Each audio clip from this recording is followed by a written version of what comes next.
el análisis. Hoy, las potencias de las imágenes cristíferas.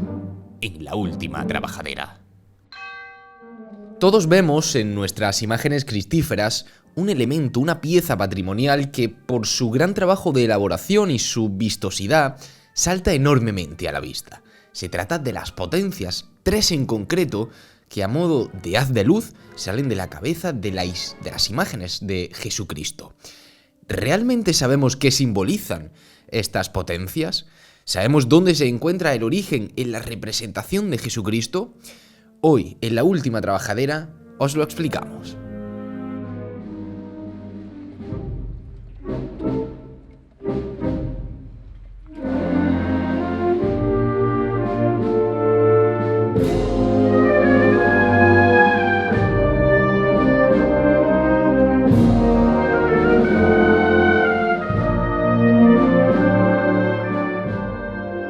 Las representaciones de Jesús datan prácticamente desde el siglo III a.C. y la historia del arte ha hecho que esas representaciones hayan ido variando a lo largo de los años. De hecho, el propio aspecto de Jesús ha ido variando a lo largo de los años, su representación. En este sentido, queremos recuperar hoy lo que nos contaba el profesor Miñarro hace unos programas de cómo esto ha sido incluso motivo de contradicción en algunos momentos de la historia. Así lo explica el maestro. Precisamente con la década.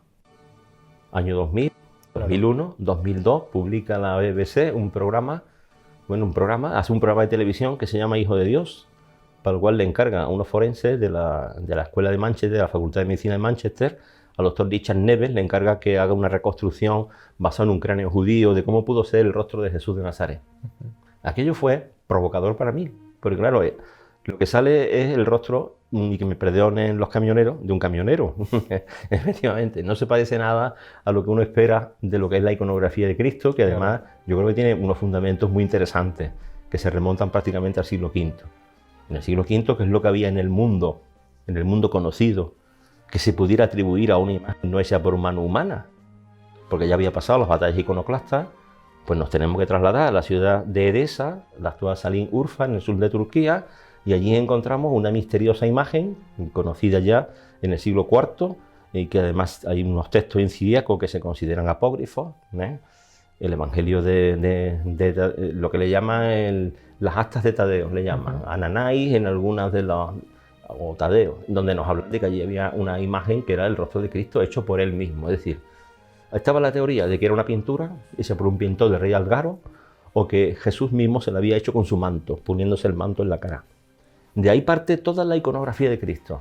Es una cosa que está absolutamente clara, porque cuando reaparece, eso se llama Mandilion entonces, en esa zona de Turquía, cuando aparece allí, pues el Justiniano II, motivado porque el hecho de ese reencuentro, de esa aparición, de ese venerada imagen acheropoietos, que decían en griego, no hecho por mano humana, manda a acuñar el sólidos áureos. Y el sólido áureo es una moneda de oro, que la tenemos, que se conserva, que está en el museo, y que si tú ves el sólido áureo, es justo el rostro del hombre de la síndrome.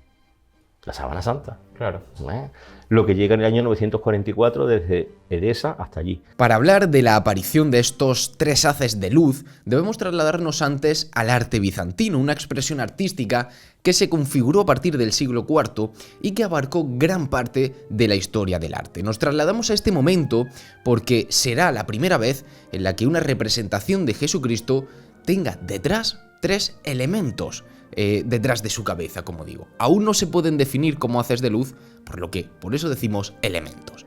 Como decíamos, es una corriente artística que abarcó varios siglos y precisamente estas representaciones de Jesucristo datan de los siglos XI y XII, representando a Dios Todopoderoso que aparece con majestuosidad, con la mano derecha levantada para impartir la bendición y con la mano izquierda con los evangelios.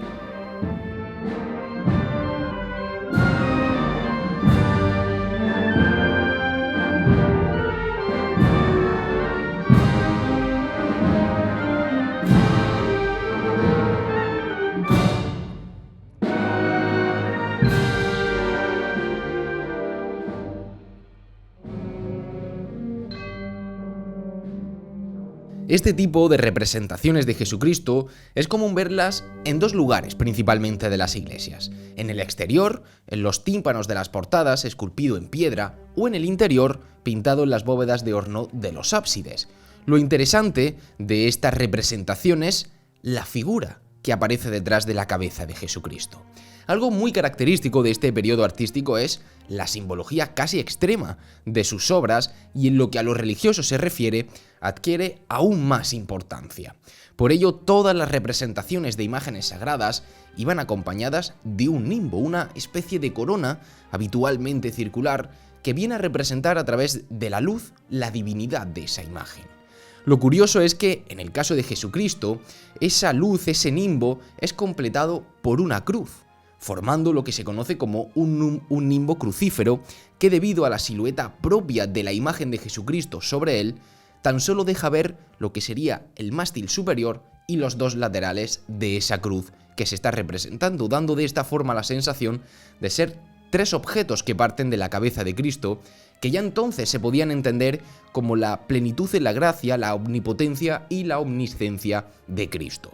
De hecho, desde la antigüedad clásica, como explica el doctor en historia Pablo Borrallo, los filósofos como Aristóteles hacen referencia a tres potencias relacionadas con el intelecto que poseen las personas, esto es, la memoria, el entendimiento y la voluntad, que se traducen en conocimiento, interpretación y libertad.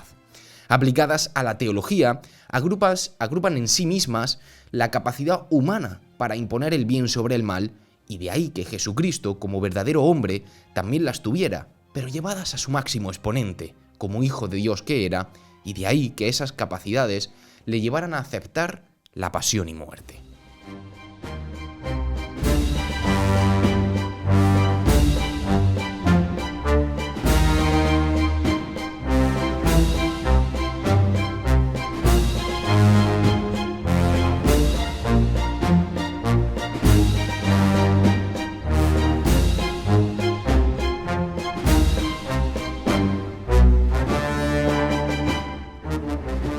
De esta forma son el arte románico y el gótico quien traslada esta interpretación artística, concretamente desde el siglo XVI, gracias a los grabados de Alberto Durero.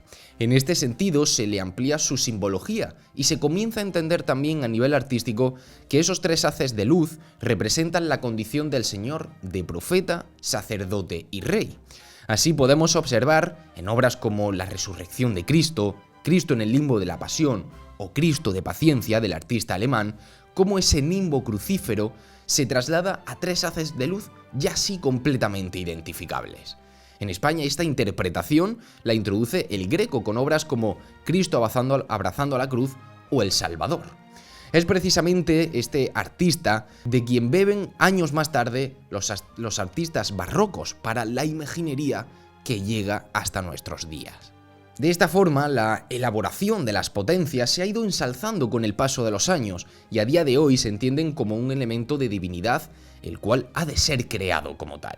Por ello podemos ver proyectos tan impresionantes en los que se recoge el empleo de piedras preciosas, de oro, de plata, todo para ensalzar esa representación de lo divino. Además, también se ha popularizado que la mayoría de ellas lleven la inscripción de JHS, Jesús Salvador de los Hombres, aunque no siempre es así. Por ejemplo, las potencias que realizó la Cofradía de los Estudiantes recientemente para el Señor de la Oración en el Huerto por su 75 aniversario recogen la inscripción en hebreo de las palabras pronunciadas por Jesucristo en Getsemaní: «Pase de mí este cáliz, pero no se haga mi voluntad sino la tuya», aludiendo al momento evangélico que representan.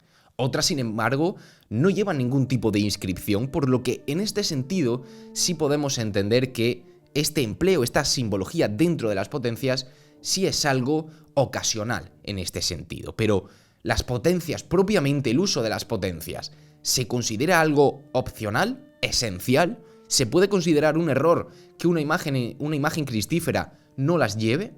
Siguiendo el estudio del historiador Jesús González Isidro, su supresión constituiría una auténtica incongruencia, de mayor alcance si cabe, cuando Jesús aparece rodeado por otros personajes secundarios, es decir, adornados con sus correspondientes aureolas, sin advertir que pertenecen a un rango inferior, ya que frente al culto de la tría dispensado al Santo de los Santos, a ellos solo les corresponde el de Dulía, y a María, de modo excepcional, el de Hiperdulía.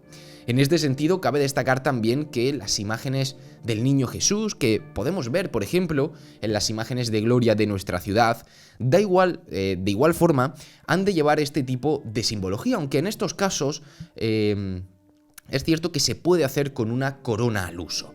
Lo que sí está claro es que la representación divina de Cristo, a día de hoy, es algo indispensable en la imaginería.